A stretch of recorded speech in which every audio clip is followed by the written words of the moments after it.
Cool, Taylor. So thanks for doing this first of all, mate. It's great to speak to you and learn about what you're doing.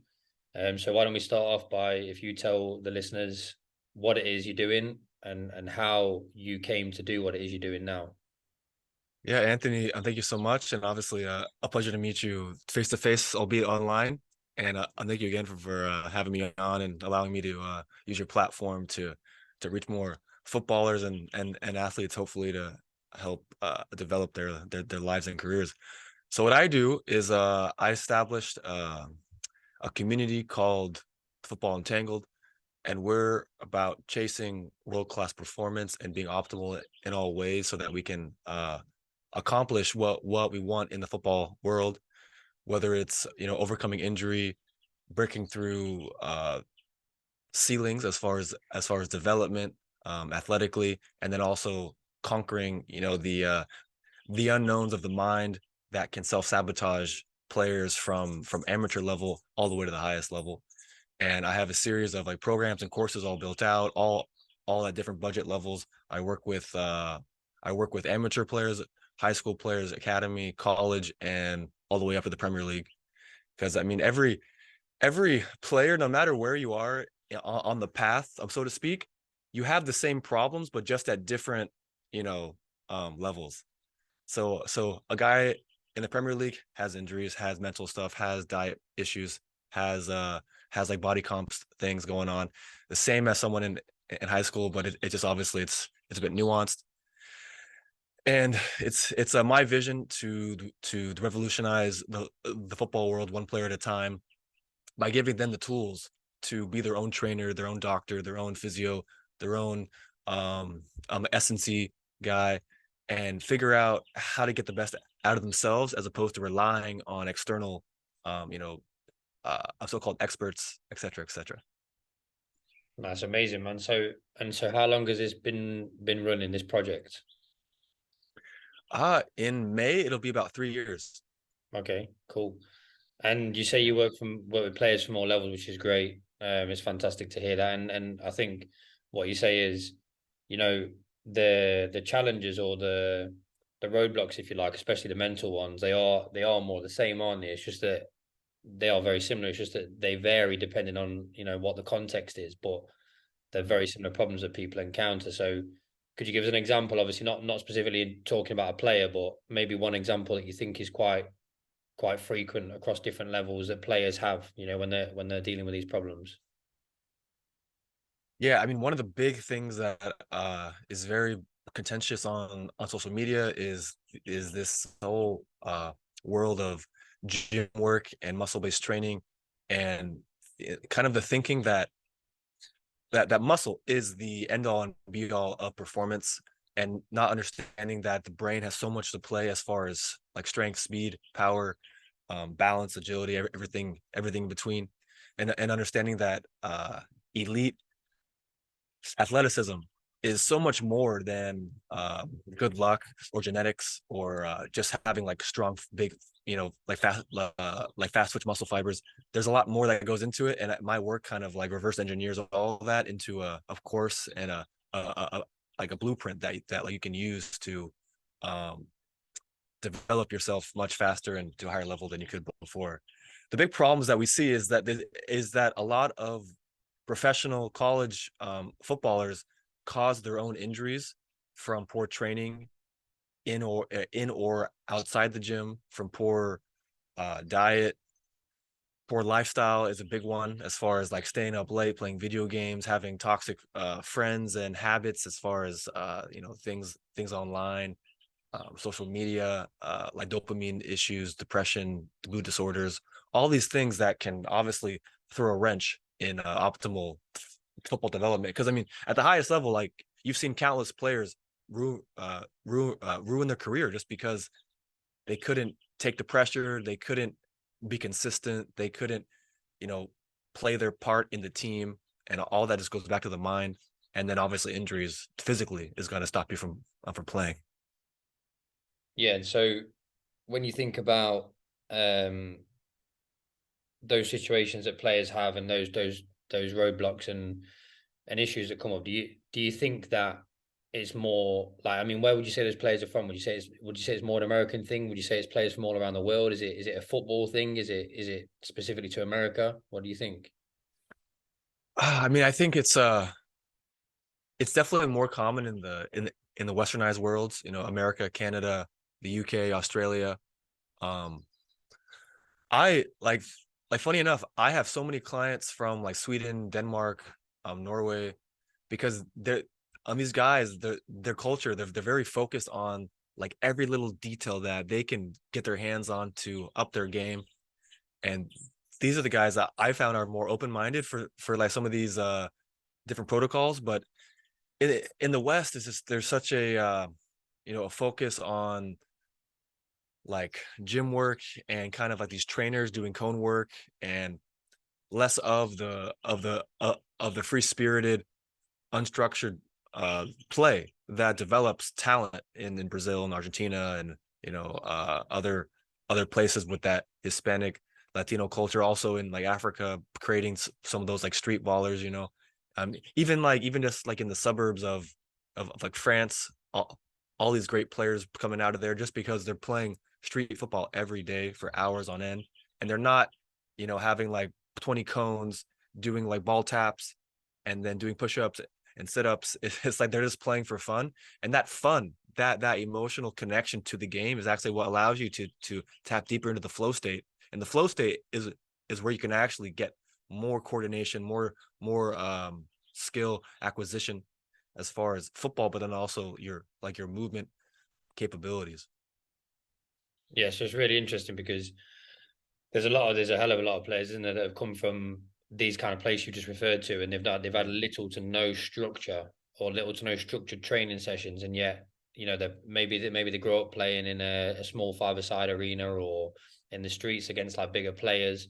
I know players like that myself who've played at the top level, and it's like makes you wonder, is the problem with this, is it like monetization of, well, putting cones down gives someone a job, therefore let's, I don't know, it's complex in it because there What must is that? be loads of players who, on one hand, it's like there's loads of players who you don't need to do anything to, and they just become absolute ballers. They've just got it. They just, and then there might be guys who they just need a little bit. It's like being in the right environment, like a flower kind of analogy. It's like letting them blossom. Then there's guys who I've also seen in my coaching career where probably that gym work has helped them get to their perceived next level, but then I don't have the evidence to like discount what you're saying either. Is like, well, how do you know that's not going to negatively affect them later? You know what I mean? So I guess Mm-hmm. that's your argument, isn't it? That it needs to be natural. But yeah, I've seen Mm-hmm. all aspects of it. So natural, right environment, right time, and then like I say, a little bit of gym help as well. So Mm-hmm. it's incredibly complex in it, but um, I really like Mm-hmm. the message of that. It's almost like a holistic approach in it. It's like That's right.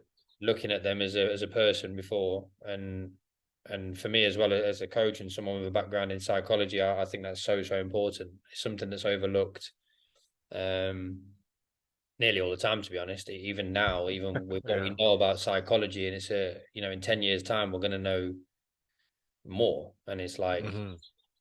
it's like still a really small field in football or sport in general. It's like overlooked massively. Uh, Mm-hmm. and just a quick anecdotal story. I've got a friend who played in the Premier League actually, and he was a fantastic Premier League footballer for years, captain, national team player, and he was just struggling all the time with things that were going on off the pitch. Family things, didn't know how to cope with them, and it's really sad because you've got people who pay for tickets and they expect like performance, and you hear them say, oh, you can't pass a 10-yard pass and you get paid 65 grand a week or whatever it is, and it's like you don't understand that that's just a person, you know. It's a Mm-hmm. footballer, of course, but it's a person as well. um so yeah, it's incredibly complex in it. So Yeah. just going back to so your project then. So what's your reason for your sort of your uh interest and fascination. And I see a lot of is it like fascia? You put a lot of stuff on about fascia, you know? So what's the interest behind that? So educate me on that. Well, I mean that all of this kind of goes back to my story and like why in the first place I even do any of this. I was just an American kid, growing up in California, surrounded by a lot of like Hispanic players, like Mexican players, so like very good compared to the more like Caucasian American guys. And it was just my dream, just it was my dream to go to Europe to play in the Premier League, to be a pro, like most kids these days.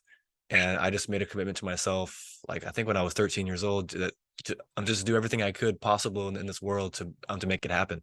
And then along the way, age 16, injuries, age 18, um, age 18, I double stress fracture in my left foot, and then age like and like that was in Greece when I was playing there. And then age 20, 22, tore my ACL. Age 24, retore the meniscus um in my knee. And so all these injuries, they're kind of like, for me they're like milestones almost in a way, because they evolved my thinking. Because every time you have an injury like that, you're forced to go back to the drawing board and reassess what you think performance is, and what you think health is. Because obviously, if you just like torn ACL with no one around you on the field, your body's not working right. Like the body wasn't designed to break down just like changing direction. Like there's no jaguars out in the savannah that tear the ACL after going after some prey. It's just these things weren't built into nature's blueprint, because if they were, you would die, and like your bloodline wouldn't go on, and so like you'd be gone, wiped from the earth. But nowadays, we're able to kind of cover up all the problems of these issues with like surgeries and medication, injections, even some forms of gym work. I will say covers up the symptoms of a lot of problems, just by like kind of abnormally increasing blood flow and hypertrophy on the certain muscles to like block out the pain receptors, as opposed to fix like the whole body as a unit, and understand why you're not moving right in the first place. But like my journey, like my whole why is that I've always just wanted to be the best, and I wanted to do like whatever it takes to get there. And through like trial and error over many many years, and uh learning from dozens and dozens of different experts in different fields, I've kind of come to this like unifying framework under football entangled. And yeah, it's like very holistic, because ask ask anyone that kind of goes through this kind of journey, and you usually end up on the holistic end of things. Yeah, yeah, definitely. Or they end up never playing football, never involved with the game. Yeah, yeah. I'm sure we both know enough of those guys. So it's it came to my mind actually. Have you ever seen the guy on Instagram, knees over toes guy? Oh yeah, I have for sure. Yeah, so you know him. So he's a guy who like he's I guess been like belittled for a long time because he just sees things totally different. He sees like the way things connect to knee injury and things like that is a Mhm. different to like modern medicine and which is really maybe what people have been studying for the past, or maybe they studied from a textbook that was is 25, 30 years old, so That's right. yeah, so it's really interesting. And sometimes from these like self-directed this situation that you've been in where you've actually been injured and you've like thought to yourself, right, I'm going to go and find out how to do this. I'm going to use myself as an experiment. And it's really different what you can find, rather than the conventional means of study, which is like going to university, studying. I don't know if you've done that, by the way, so I'm not discounting that. I'm just saying that it's like maybe sometimes it's as good, if not better, to go down that path Yeah. yourself. And I don't know if you got anything to add to that or not. Oh yeah. I mean, I played Division 1 college soccer here in the U.S. for California State University, Fullerton, which was while I was there, was like one of the best teams in the country, usually at least. And I mean, it was also a school that had a great sports science department. And like funny enough, my degree is in accounting. and like business analytics. But the funny thing is, I saw all my teammates, all my teammates, all the athletes, kind of doing their like coursework in the like sports science university in the kinesiology department, and they just memorize anatomy and they just memorize things, and there's no relation to what actually happens outside in the real world. And they're just they're kind of operating in this sandbox that is artificially constructed and telling you based on theories and assumptions how things work.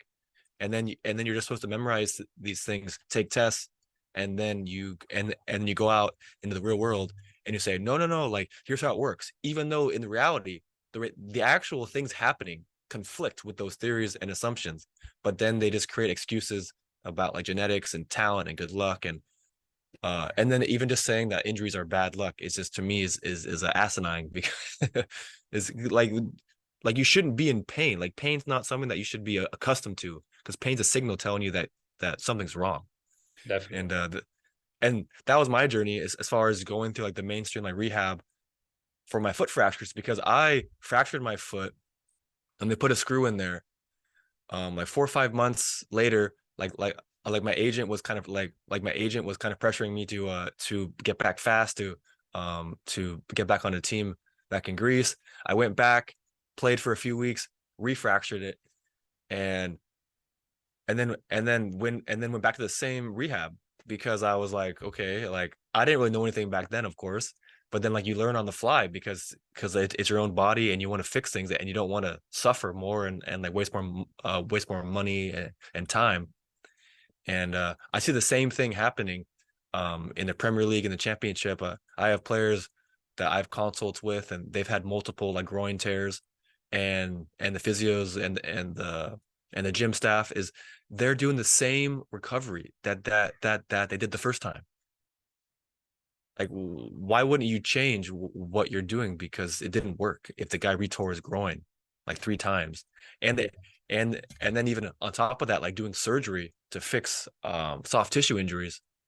Like, why would you need to go in and do surgery to fix a soft tissue injury? Like the body is more than capable of healing it if you give it the proper inputs as far as lifestyle and diet and like emotional context.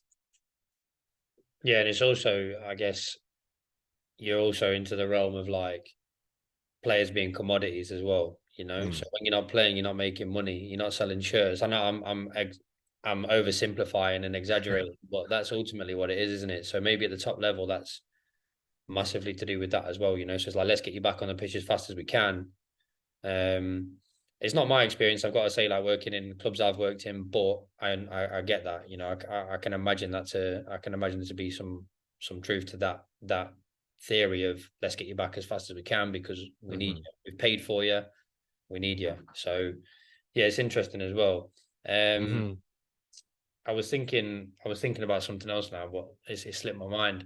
Um, what you were saying Uh, before, what you also mentioned before as well about structured cones, and we talked about how that might be an element of monetizing coaching, if you like, and it's maybe not even necessary. But do you want to touch on that a little bit? So, youth football and development issues that you see. oh yeah, I mean, it's just hard to make money if you just tell kids to go play the game on the court, you know? It's Mm, it's hard to have camps, it's hard to have like it's hard to validate the existence of a lot of these academies if you just tell kids to go and play like cage football, 5-a-side for like 4 hours every day, you know? So that is a reality, I think. Obviously, like there's always a place for a good coach that can nurture talent and help guys kind of not like stray too far from the path in terms of how to play the game, because obviously the coach should have played the game himself, so he should know these things inside and out. But as far as like the actual physical training aspect of of uh, skill development and touch and ball control and crossing and finishing, all those things, it's like a lot of it like you learn on your own, because the best players in the world didn't have these trainers in the favela or on the streets. They're just poor and they just played football all day, and the only way out of their environment was football, and for the most part. So I think there is somewhat of an like epidemic as far as the trainer, so to speak, as well as like parents that like push their kids into one sport too early. That's a big thing for me as far as early early specialization. I think that's one of the biggest contributors to injury and to like poor long-term development as an athlete, because your body just stops learning. If you just play football from age 8 onwards, you lose the ability to express yourself in other patterns of movement that you would learn playing tennis and playing basketball and playing even like ping pong is like great for the brain and the coordination with your hand and eye. So it's just really um poor, especially in the West, especially in the West. Yeah, and I think it's that mentality of, I want to be, or maybe sometimes as parents, it's like, I want my son or daughter to be a footballer, therefore they've got to play as much as possible and only Yeah. football. When actually they don't understand how counterproductive that is. It's like I did a study actually on this on my master's degree regarding Oh, nice. early specialization versus sampling, which is called in academic circles like sports sampling. And so it's really interesting to me because again that mentality that just focusing on football is better, but then you look at all the best athletes in the world, and well, I tell you, I found one right at the top level who only did his sport his whole life, and that was Michael Phelps, right? So Mhm. extremely specific swimming pool, all the time. Like you can't, maybe there's not a whole lot he'll learn from playing football, but what is not widely reported is that his sisters, I think two of them, one of them never goes swimming, never goes in water because they were so pushed to swimming that she Mm. hates it. She cannot even swim for leisure, right? And not even get in a pool because of the stress it causes her, apparently. And the other sister Wow. something very similar. But out of that, you do get a Michael Phelps, right? Then on the flip side of that, it's like it's interesting again what you're saying about injuries and all these different fundamental movement patterns that you can get from playing basketball, ping pong with a hand-eye coordination.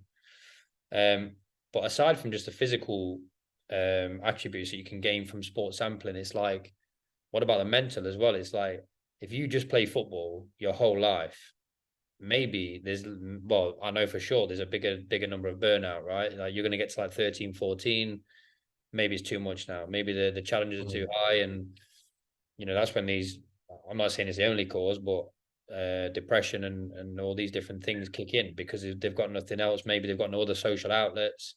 They sort of live and die by football, by the performance. So yeah, it's not just the physical side, is it? It's the mental aspect as well. Oh yeah, 100%. I mean, I like me personally, I come from a tennis family, and all my like my parents, aunts, uncles, grandfather, everyone plays tennis. I was pushed to be a tennis player. I was supposed to be like a big time, like pro tennis player, and I was pretty good up to, age 13, where I just got so fed up with the sport, and I told my dad like I no more. I want to play soccer, and that was that. But like I can play tennis pretty well, but if I can only do it for an hour and then I'm so sick of it. And it's I'm what you're saying. It's like you're forced into it. It just takes away the fun of the sport. And for example, the most athletic person I've ever met, my best friend, he like his father was in the Olympics for uh for the javelin, and he was raised around all these top like NFL athletes, top track athletes, and just as a kid growing up, he'd watch all these things and all of like the mirror neuron like principle as far as watching all these top athletes in person. He developed into just a specimen of an athlete, and those things I see happen at the same time, like in countries like Brazil, where there's the kids on the street playing and they see Neymar and they see like Ronaldo and they see um all the famous like Adriano, all these big Brazilian guys, they see these guys as like role models, and there's kind of that like mirror neuron principle that can really accelerate development as an athlete. So you mean like the just like almost like positive modeling though? So they're seeing all these different movement patterns and they're able to go and mirror that and or at least try and mirror that, and in turn they're able to sort of internalize those movements, and then with time you're getting into like some, I guess, some like myelination stuff, right? So it's becoming Mhm. more and more repetition, and it's becoming more, those neurons are firing quicker and they're able to pick up those skills. Is that, am I on the right path? Is that what you're saying? Yeah, exactly. There's a few studies on this that kind of have shown that the same areas of the brain light up when you play football and when you watch football. So the brain, just from the on the visual aspect, it can almost feel that you're playing. So there's definitely like some truth to like watching high quality players in person can definitely help you develop as a player. Yeah, and of course as well, one step further is visualization, isn't it? So Exactly. if you're able to then positive, well, have that positive model, and then you can then internalize that and make that part of your training repertoire or training regimen, that's going to be even better, isn't it? Because again, your brain's not going to really know the difference between actually carrying the out and thinking about carrying it out. So Mhm. um another really interesting point there. So um I guess then we've kind of touched on everything we wanted to talk about. Is there anything just kind of that you'd like to touch on more, or is there something that you can think of? Any advice for younger players to get started, or what do you think? Yeah, I mean, 100%. I think for any footballer, even if you're older, like my age, and you're a current professional, there's huge upside and huge potential from trying to tap into your natural ability and unlock this potential that every guy has this in deep within. It's just a matter of like your childhood kind of unlocking it, and if it didn't, then you have the tools now to kind of go backwards in time and almost get back what you didn't in childhood. And those things involve eating real food, having a real life, meaning outside and enjoying yourself, having free unstructured play, playing different sports. uh First and foremost, as a footballer, playing a lot of football. It's like quite like funny these days how many footballers don't play enough football. And it's just kind of funny, I'll say. And then there's obviously the whole like physical training aspect. There's the injury side of things where no one should succumb, or no one should acquiesce to a life of like pain, chronic injury, chronic dysfunction. No one should accept that as like normal. Every athlete of any sport should aspire and like demand the highest performance they can from themselves and from the people around them in terms of coaches, trainers, physio, dietitians, everyone. And I think those standards aren't really there that much these days because we're kind of conditioned to think that all these so-called bad things like injuries and failure is like okay. It's not okay to break down. you know Yeah, like it's all normalized, isn't it? Like yeah. I mean, me personally, I never played at a top level, but I never really had a serious injury, and that Mm. might be a lot to do with the fact of the stuff that you're saying. I don't know. I was not in a structured environment until I was, 11, 12 years old. Before that, I was just playing with my friends. So I don't know, but I'm not a good case either because I never made it to the top, anywhere near the top level. So, Mm. but it's a lot of interesting points that you make, and I really like the overall message of, it's not just about the training. It's not just about the football aspect. It's about the nutrition, the mentorship, the sleep, everything, right? It's everything, who you, like you mentioned at Mm. the beginning, about relationships, which kind of company you keep, just all your input, and just how important that is for developing, and not just as a player but as a person, right? That's kind of your thing. So I think it's a great message overall, mate. Yeah, thank you so much, Anthony. Thank you. Perfect. So if there's anything else, let me know. But thank you for your time, mate, and we'll speak again, I'm sure, because there's loads, as you're talking, there's loads of things that I want to ask, and I'm sure we're gonna have to do a part two, mate, because it was really interesting for me to learn. So thank you for your time, man. Yeah, man, my pleasure. If anyone has any questions, you can find me at Football Entangled on Instagram, YouTube, Twitter, and the website is footballtruth.com. footballtruth.com, and Yes, sir. Football Entangled on Instagram. And where That's right. else? YouTube, Twitter. Hopefully we'll be back onto on TikTok one of these days. We'll see. Okay, cool. Top man. Thank you for your time, and we'll speak again. Fantastic.